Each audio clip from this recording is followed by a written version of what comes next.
आसंता काली पणा संक्रांति उपलक्षे आनंदपुर म्युनिसिपालिटी तरफ सफाई कर्मचारी मैंने आज सफाई कार्य करछन्ती फकीरपुर जयद्रश्री निकट मंगला मंदिर पाखे पणा संक्रांति सफाई कार्य चलती। आसंता काली पणा बंटन कार्यक्रम रही।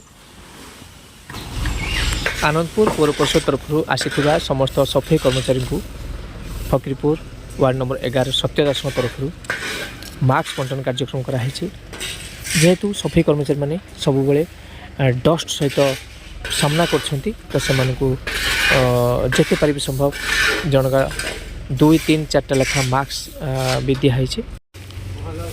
स्वच्छ भारत अभियान में निजक सामिल करथिबा एवं जेतिकी सफाई कर्मचारी आसीछन्ती सेमानकु मास्क बंटन करबा एवं सेमानकु पानीय जलर बंदोबस्त करबा ये सब ओटीएन टीवी रो एक छोट प्रयास जहाँ समस्तंकर मंगल पाई एवं समाज को परिष्कार परिच्छन्न रखिया जो सफाई कर्मचारी मैंने ये जो कार्य कर निश्चित भाव साधुवाद।